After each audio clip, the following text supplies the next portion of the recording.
আসসালামু আলাইকুম। আজকের এই অনুষ্ঠান একদিকে আমাদের ভারাক্রান্ত করে তোলে, অন্যদিকে আমাদের আনন্দিত করে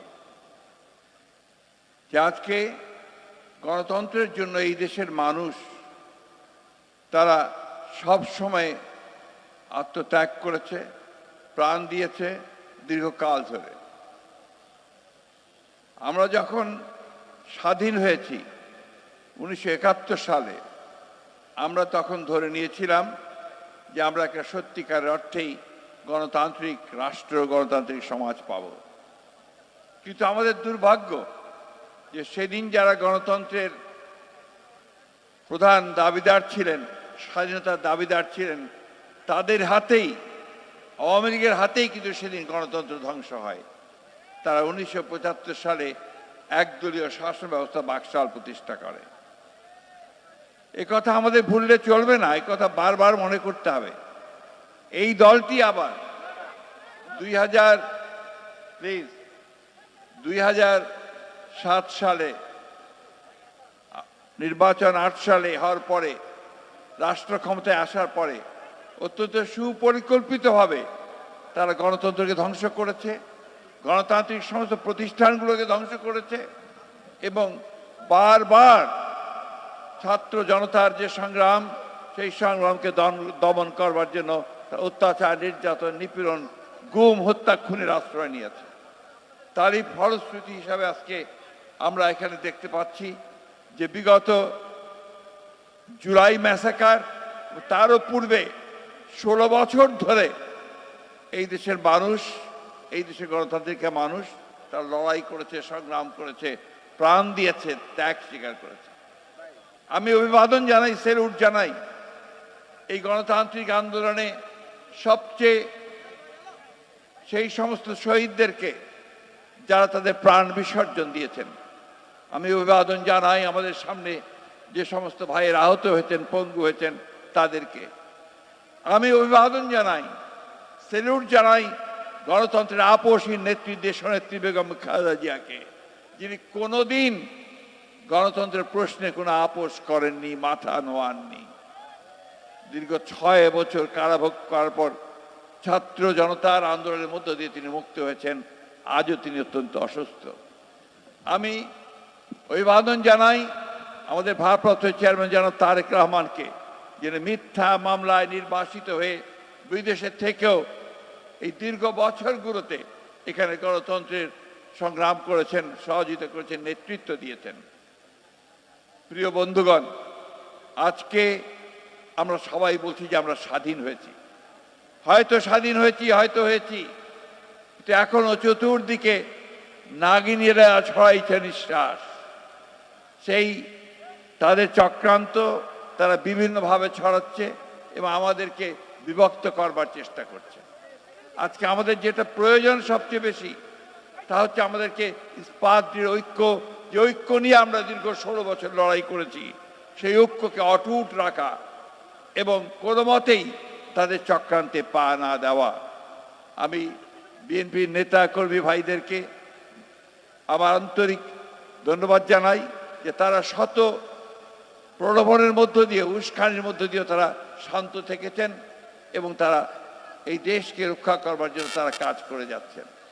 আমি ধন্যবাদ জানাই আমাদের সেই সমস্ত দলগুলোকে, রাজনৈতিক দলগুলোকে, সংগঠনগুলোকে যারা দীর্ঘকাল ধরে এই সংগ্রাম লড়াইয়ে আমাদের সঙ্গে সংযুক্ত হয়েছেন ও কাজ করে চলেছেন।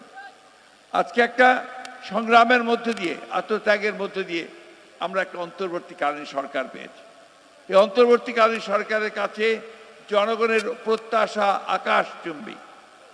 জনগণ মনে করে যে এই প্রত্যাশা করে যে এই সরকার তাদের এমন একটা গণতান্ত্রিক ব্যবস্থা, একটা লেভেল প্লেইং ফিল্ড তৈরি করে দেবে এবং গণতন্ত্রের প্রতিষ্ঠানগুলোকে আবার তারা সংস্কার করে এমন একটা জায়গায় আনবে যেখানে সত্যিকার অর্থেই একটা অর্থবহ নির্বাচনের মধ্য দিয়ে, নিরপেক্ষ নির্বাচনের মধ্য দিয়ে আমরা একটা গণতান্ত্রিক রাষ্ট্র, গণতান্ত্রিক সমাজ প্রতিষ্ঠা করতে পারি।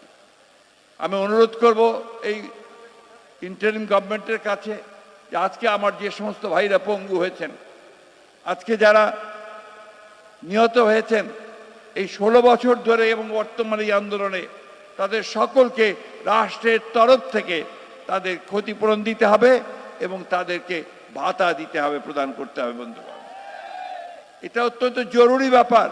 শুধু এইখানে বসে কথা বলে আমরা অনুষ্ঠান করলেই হবে না, এই বিষয়গুলো অত্যন্ত জোরে তুলে ধরতে হবে এবং সরকারকে বলতে হবে যে এটা করতে হবে। দ্বিতীয়ত আরেকটি কথা আমি আজকে বলতে চাই যে এই 16 বছর ধরে আমরা যারা গণতন্ত্রের জন্য সংগ্রাম করছি, আমরা অত্যন্ত নির্যাতিত হয়েছি, নিপীড়িত হয়েছি। আমাদের প্রায় 700 ভাই বোন তারা গুম হয়ে গেছে, সেই আয়না ঘর হয়েছে। আমাদের মায়ের ডাকে ছেলেমেয়েরা এখনো কেঁদে বেড়াচ্ছে, ছোট্ট শিশুটি এখনো তার বাবাকে খুঁজছে। আজকে সেই মানুষগুলোকে খুঁজে বের করার ব্যবস্থা করতে হবে।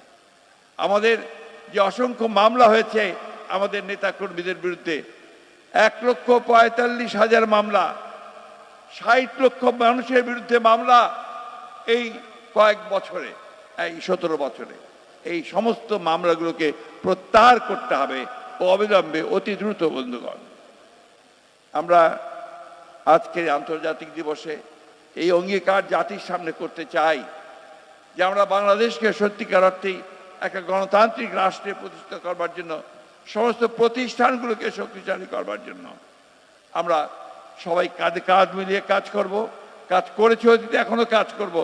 তবে আমাদের একটাই শুধুমাত্র সতর্ক থাকতে হবে, চক্রান্তের মধ্য দিয়ে আমাদেরকে কেউ যেন আপনার বিপথে নিয়ে যেতে না পারে, আমরা যেন কোনো মতেই সেই লক্ষ্য পথ না হারাই।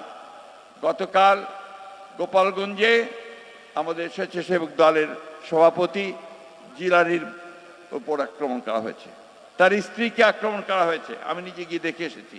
একজন নেতা শহীদ হয়েছে। বন্ধুগণ, পরিষ্কার বোঝা যাচ্ছে যে তারা এখনো আবার হায়নার মতো লুকিয়ে আছে, যে কোনো সময় তারা আক্রমণ করবে। সেই আক্রমণকে আমাদের প্রতিহত করতে হবে, আমাদেরকে গণতন্ত্রকে প্রতিষ্ঠা করতে হবে। বন্ধুগণ, আমি বক্তব্য বাড়াবো না। আমি ধন্যবাদ জানাতে চাই যে এই প্রতিকূল প্রাকৃতিক পরিবেশের মধ্যেই, এত বৃষ্টির মধ্যেও আমাদের আয়োজকরা, আপনারা শিল্পীরা এখানে পারফর্ম করেছেন, আপনারা শুনেছেন। আমি আমাদের দলের পক্ষ থেকে, দেশনেত্রী বেগম খালেদার পক্ষ থেকে, আমাদের ভারপ্রাপ্ত চেয়ারম্যান জনাব তারেক রহমানের পক্ষ থেকে আপনাদেরকে অশেষ অভিনন্দন জানাচ্ছি, ধন্যবাদ জানাচ্ছি, কৃতজ্ঞতা জানাচ্ছি। আসুন আমরা সামনের দিনগুলোতে পেছনে ফিরে না তাকাই, আমরা সামনের দিনগুলোতে গণতন্ত্রের পক্ষে, জনগণের পক্ষে, মানুষের পক্ষে এগিয়ে যাই। এটাই হোক আমাদের এখনকার শপথ। ধন্যবাদ সকলকে।